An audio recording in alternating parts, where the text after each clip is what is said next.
বিশেষ করে type 1 diabetes যেটা বা ইনসুলিন ডিপেন্ডেন্ট ডায়াবেটিস মেলিটাস যেটা আইডিডিএম বলি, সেইটা কিন্তু a lifestyle disease, right? Cirrhosis of liver, fatty liver, metabolic যত রকম ডিজিজ আছে, genes play a part, but your diet and lifestyle also plays an equally important part. Cytokine mediated বা cytokine barrier, এটা controlled by antibodies.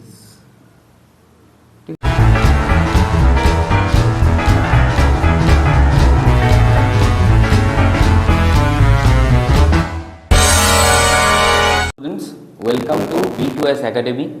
আজকে আমরা তোমাদের NEET syllabus এবং class 12 বোর্ডসের জন্য একটা খুব ইম্পর্টেন্ট চ্যাপ্টার শুরু করব, হিউম্যান হেলথ অ্যান্ড ডিজিজ।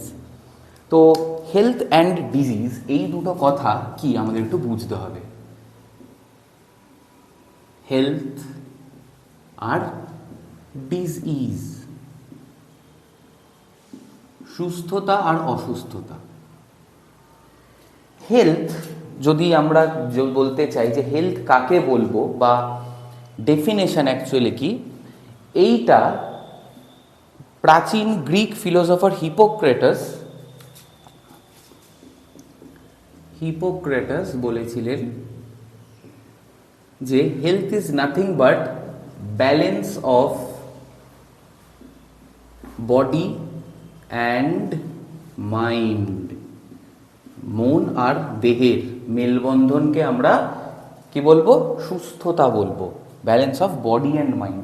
এই balance of body and mind অনেক ফ্যাক্টরসের ওপর ডিপেন্ড করে, কিন্তু সেই ফ্যাক্টরসগুলো কি কি সেটা হিপোক্রেটাস খুব ক্লিয়ারলি বলেননি, আর বললেও সেগুলো অনেকটা আর কি বিতর্কিত আজকের দিনে। কারণ বুঝতেই পারছো এটা around the time of like 5th BC এরকম সময়কার ঘটনা, কনসেপ্ট আর কি। তো এই ফ্যাক্টরসগুলোতে উনি অনেক ফ্যাক্টরস বলেছিলেন। ইমোশন তার মধ্যে একটা ফ্যাক্টর উনি বলেছিলেন, তার মধ্যে ছিল ডিভাইন ব্লিস বা মানে ঐশ্বরিক আশীর্বাদ, এই সমস্ত বলেছিলেন।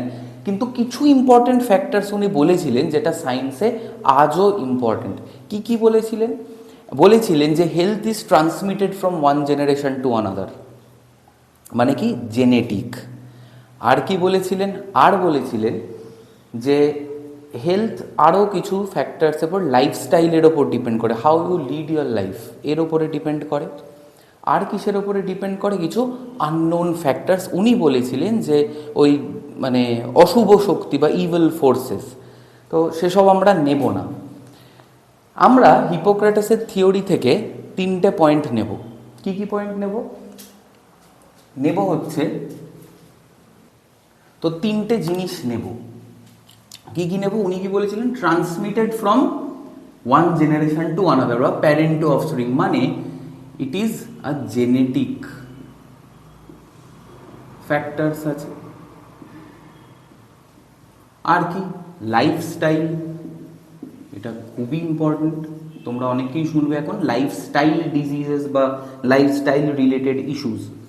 আর বলেছিলেন ইভিল ফোর্সেস, যেটা কি না পরবর্তীকালে thanks to Robert Hooke and Anton van Leeuwenhoek আমরা বুঝতে পেরেছিলাম যে ইভিল ফোর্সেস কিছুই না, মাইক্রো অর্গানিজমস।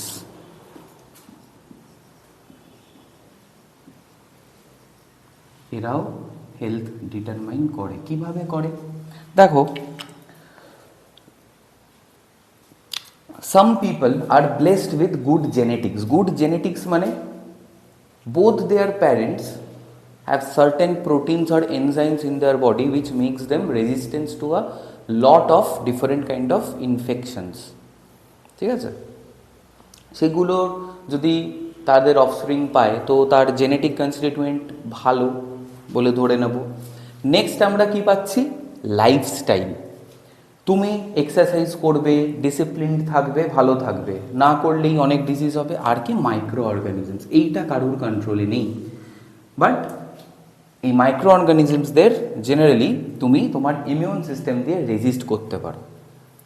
এই তো গেল হেলথ। তাহলে ডিজিজ কি? দেখো, ডিজইজ মানে যখন তোমার শরীর অ্যাট ইজ নেই বা আরামে নেই বা স্বাভাবিক অবস্থায় নেই, সেটাকেই আমরা বলবো ডিজিজ। তাহলে ডিজিজ কিসের জন্য হতে পারে?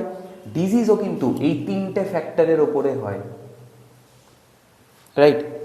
জেনেটিক ফ্যাক্টরস, যেমন অনেক বাচ্চা জন্মায় with Klinefelter syndrome, Down syndrome, ঠিক আছে, বা they are born with certain fragments of DNA which do not code for essential enzymes needed for metabolism। যেমন তাদের মধ্যে ধরো রেনিন তৈরি হয় না, বা তাদের মধ্যে হয়তো ধরো ল্যাকটোজ তৈরি, মানে ল্যাকটেজ যে এনজাইমটা সেটা তৈরি হয় না, ল্যাকটোজ মেটাবলিজম হয় না ভালো করে। তো এগুলোও কিন্তু genetic factors which can lead to different diseases. Lifestyle তো অবশ্যই, অবশ্যই তুমি জাঙ্ক ফুড খাবে, সিডেন্টারি লাইফস্টাইল লিড করবে, and you expect that you will be very fit fine in the pink of your health, এটা হয় না। তো তোমার lifestyle is a very important factor in determine whether you will lead a healthy life or a diseased life, right? তো lifestyle একটা factor play করে। যেমন diabetes is a lifestyle disease, diabetes মেলিটাসের কথা বলছি, রাইট? বিশেষ করে টাইপ 1 ডায়াবেটিস যেটা, বা ইনসুলিন ডিপেন্ডেন্ট ডায়াবেটিস মেলিটাস যেটা IDDM বলি, সেইটা কিন্তু a lifestyle disease, right? Cirrhosis of liver, fatty liver, metabolic যত রকম ডিজিজ আছে, genes play a part, but your diet and lifestyle also plays an equally important part. Last but definitely not the least in this context are the microbes. These can either help your body, we have different kind of good bacteria in our gut, or the probionts as we call them. There is a new term called probiotics nowadays, তোমরা সবাই aware এর ব্যাপারে। কিনা good bacteria থাকে। Good bacteria মানে ব্যাকটেরিয়ার আর good bad কি? গুড ব্যাকটেরিয়া মানে যে ব্যাকটেরিয়াগুলো তোমার বডির মধ্যে থাকলেও they do not harm you in any way, and ওরা তোমার বডির মধ্যে কিছু কনস্টিটিউয়েন্ট যেগুলো তুমি খাচ্ছ তাদের ভেঙে কিছু ইউজফুল থিংস প্রডিউস করছে।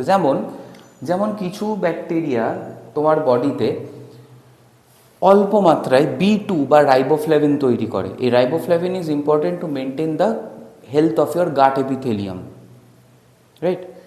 তো এরকম কিছু গুড ব্যাকটেরিয়া আছে আমাদের, এবং এরা কি করে বাইরে থেকে কোনো ডিজিজ কজিং মাইক্রোবস, যাদেরকে আমরা জার্মস বলি, এই ডিজিজ কজিং মাইক্রোবসদের আমরা কি বলবো? Germs.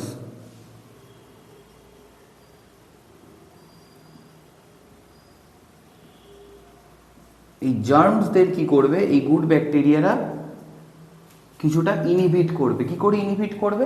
They will not let this germs to propagate, ওদের পপুলেশন ইনক্রিজ করতে দেবে না। তোমরা গাউসের এক্সক্লুশন প্রিন্সিপাল অলরেডি পড়েছো আমাদের চ্যানেলে। তো সেখানে আমি বলেছিলাম যে দুটো রিলেটেড স্পিসিস বা দুটো রিলেটেড পপুলেশন যদি এক জায়গাতে থাকে, একটাই নিশ অকুপাই করতে যায়, তখন যে কোনো একটা থাকবে আর একটা লোকালি এক্সটিংক্ট হয়ে যাবে।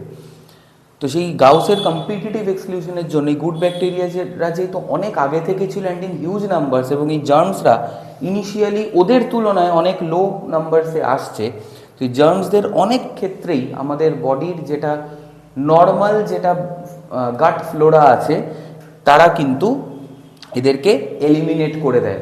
আমরা বুঝতেও পারি না, যখন করতে পারে না তখনই গন্ডগোল হয়।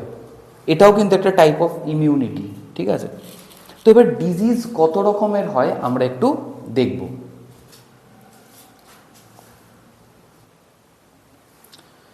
দেখো, ডিজিজের অনেক ব্যাপার আছে। আমরা যদি ব্রডলি ক্লাসিফাই করি তাহলে তো একটা হচ্ছে জেনেটিক ডিজিজেস যেটা বললাম,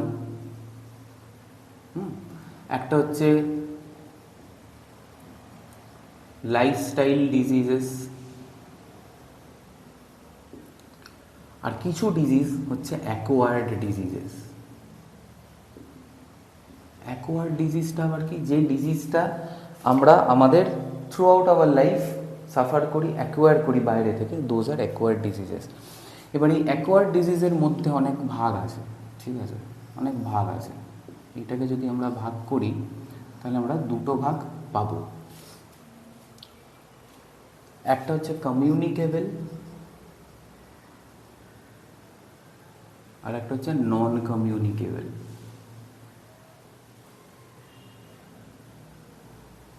কমিউনিকেবল ডিজিজ কি কি? যে ডিজিজ একটা লোক থেকে আর একটা লোকে স্প্রেড করে যেতে পারে সেগুলো communicable. Example, flu, any kind of flu, ঠিক আছে, সেটা বার্ড ফ্লু হোক, যাই হোক, বা তোমার কমন যেটা আমাদের যেটা ফ্লু মানে সর্দি কাশি ইত্যাদি, যেগুলো বাড়িতে একজনের হলে 3-4 জনের হয়ে যায়। নন কমিউনিকেবল কি? যে ডিজিজগুলো 1% টু আনাদার পার্সন প্রোপাগেট করতে পারে না। For example,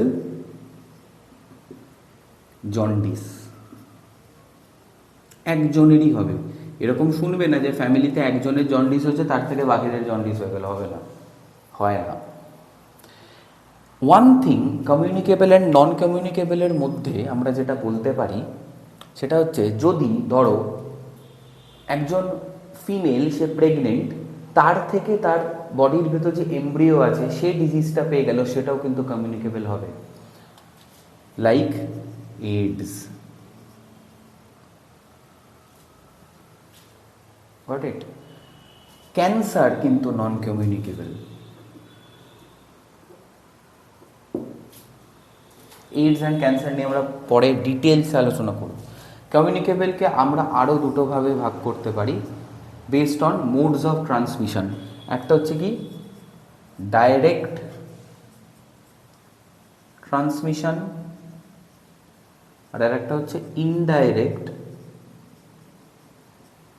transmission. Direct transmission কি? ডাইরেক্ট ট্রান্সমিশন হচ্ছে যে ধরো তোমার সর্দি হয়েছে, তুমি একটা ভিড় বাসে বা ট্রেনে উঠেছো, নিয়ে হেঁচে ফেললে, তোমার ওই হাঁচির ড্রপলেটগুলো অন্যের রেসপিরেটরি ট্র্যাক্টে ঢুকে পড়বে এবং তারা অ্যাফেক্টেড হয়ে যাবে। মানে কোনো মিডল ম্যান বা কোনো ট্রান্সফারিং এজেন্সি বা এজেন্ট নেই ডিরেক্ট ট্রান্সমিশন রুটে। ইনডিরেক্ট ট্রান্সমিশন রুটে কি? মাঝখানে কোনো এজেন্ট থাকবে, like any insect vector. Vector কারা? What are vectors? ভেক্টরস হচ্ছে যে অ্যানিমালস who transmit pathogens বা disease causing germs, pathogens from a diseased person, বা diseased person কথাটা বলা ভুল, diseased পার্সনের থেকে আমরা বরং ইনফেক্টেড পার্সন বলবো। হ্যাঁ, যার মধ্যে ইনফেকশনটা আছে তাকে আমরা কি বলবো? Infected person. এটা ইনফেক্টেড পার্সনের থেকে একটা হেলদি পার্সনে নিয়ে যাচ্ছে, এদের আমরা ভেক্টরস বলবো। Example, mosquito. এর ব্যাপারে আর তোমাদের কি বলি? মসকুইটো, হাউস ফ্লাই, ঠিক আছে, ককরোচ, রোডেন্টস মানে ইঁদুর ইত্যাদি, এরা, ঠিক আছে, এটা সবাই ভেক্টর। তো এখানে ভেক্টর আছে, তাহলে বলতেই পারছো যে এই ইনডিরেক্ট ট্রান্সমিশনে কোন কোন রোগ হয়? ম্যালেরিয়া, ঠিক আছে, ডেঙ্গু, আরও আছে ইয়েলো ফিভার এটসেট্রা, আরও অনেক কিছু আছে, ঠিক আছে। তো এই গেল ডিজিজের টাইপস। তো ডিজিজ এতগুলো রকমের যেমন হতে পারে, তো ডিজিজকে আটকানোর জন্য কিন্তু আমাদের বডির একটা ডেডিকেটেড সিস্টেম আছে যার নাম হচ্ছে ইমিউন সিস্টেম, যার ব্যাপারে আমরা এখন একটু পড়াশোনা করব।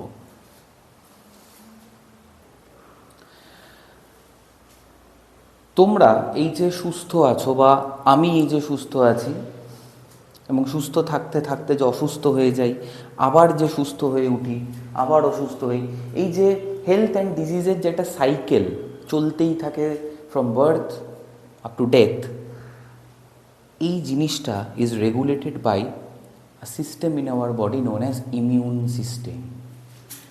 Immune system. আর এই স্টাডি অফ ইমিউন সিস্টেমকে বলবো ইমিউনোলজি। তাহলে ইমিউনোলজি লজি, ঠিক আছে। ফাদার অফ ইমিউনোলজিকে এডওয়ার্ড জেনার, মনে রাখবে, হ্যাঁ, এটা কিন্তু আসে। আর একটা জিনিস ছোট্ট করে মনে রাখবে যে ওয়ার্ল্ড হেলথ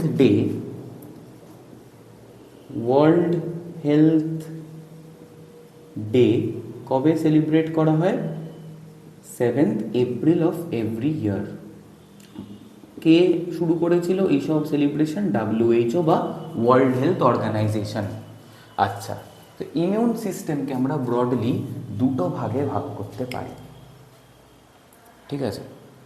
তার আগে আমরা ইমিউনিটিকে দুটো ভাগে ভাগ করব। আচ্ছা চলো আগে ইমিউন সিস্টেমটারই আমরা ভাগ দেখি, তারপরে নয় ইমিউনিটির ভাগ করব। দেখো, ইমিউনিটি অ্যাকচুয়ালি অনেক রকমের হতে পারে, কী রকম হতে পারে? একটা ইমিউনিটি হচ্ছে, এটা আমি মুছে দিচ্ছি, তোমরা অনেকেই জানো বা পজ করে একটু দেখে নেবে। ইমিউনিটি অনেক রকম হতে পারে। কি রকম?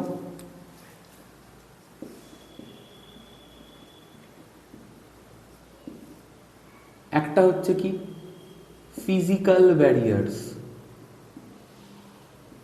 ফিজিক্যাল ব্যারিয়ার্স বলতে আমরা যেটা বুঝি সেটা হচ্ছে আমাদের skin. Our skin is the first line of immunity, ঠিক আছে।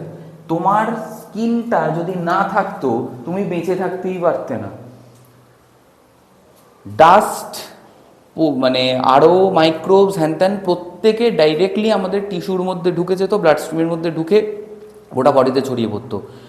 এবং স্কিনের যে পিএইচ, স্কিনের যে স্লাইটলি অ্যালকালাইন পিএইচ, সেই পিএইচটা কিন্তু এই মাইক্রো অর্গানিজমসদের ঢুকে পড়লেও গ্রো করতে বা প্রোপাগেট করতে হেল্প করে না, উল্টে বাধা দেয়। Except viruses. ভাইরাস তোমার স্কিনের মধ্যে দিয়েও ঢুকতে পারে, কেউ আটকাতে পারবে না। নেক্সট হচ্ছে, এটা গেল ফিজিক্যাল ব্যারিয়ার। আর একটা কি? আর একটা হচ্ছে সেলুলার ব্যারিয়ার।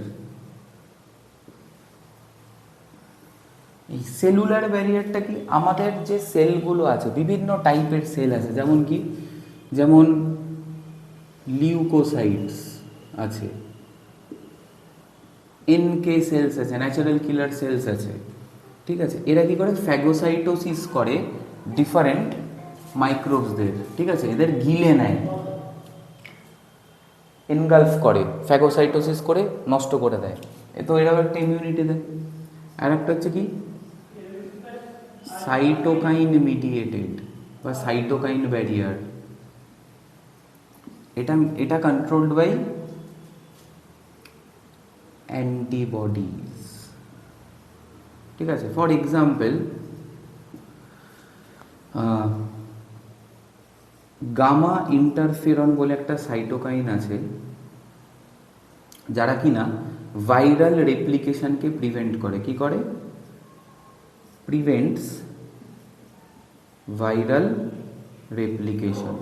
এই ভাইরাল রেপ্লিকেশন যখন এইডস করবো আমরা দেখবো এই ভাইরাল রেপ্লিকেশনটা কি। ভাইরাল রেপ্লিকেশন আর কিছুই না, একটা ভাইরাস তোমার একটা সেলের মধ্যে ঢুকে কোটি কোটি ভাইরাসে মাল্টিপ্লাই করে, সেইটাকে এই গামা ইন্টারফেরন প্রিভেন্ট করে। তো এটা একটা সাইটোকাইন ব্যারিয়ার। তো এরকম অনেক ব্যারিয়ার্স আছে বা অনেক লেয়ার্স বা ফেজেস অফ ইমিউনিটি আছে, ঠিক আছে। তো এবার আমরা ইমিউন সিস্টেমকে ভাগ করব। ইমিউন সিস্টেমকে আমরা ভাগ করব, কিভাবে ভাগ করতে পারি?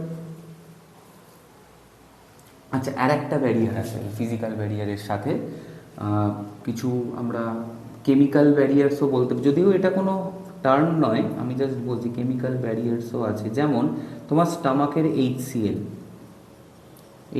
অফ স্টামাক, এরাও কিন্তু অনেক, এত লো পিএইচেও আবার কোনো মাইক্রোব সার্ভাইভ করতে পারে না। এটাও কিন্তু একটা কেমিক্যাল ব্যারিয়ারের মধ্যে পড়তে পারো, যদিও এই কেমিক্যাল ব্যারিয়ারটা, এটাকে তুমি ফিজিওলজিক্যাল ব্যারিয়ারও বলতে পারো, ঠিক আছে। কেমিক্যাল ব্যারিয়ার্স না বলে it's better to call them as physiological barriers, okay. কারণ কেমিক্যাল তো আমাদের ফিজিওলজিক্যাল কোনো সিস্টেম থেকেই আসছে, তো it's better to call them physiological physiological barriers, ঠিক আছে? তো 4টে ব্যারিয়ার আমরা পেয়ে গেলাম।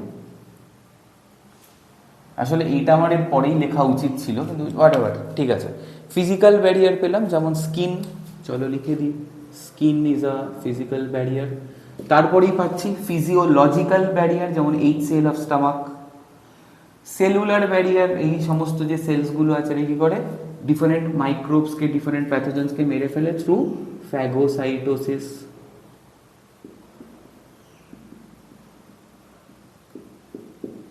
আর cytokine barrier, mediated by antibodies, এমন একটা এক্সাম্পল দিয়ে দিলাম, গামা ইন্টারফেরনের ভাইরাল রেপ্লিকেশনকে প্রিভেন্ট করে।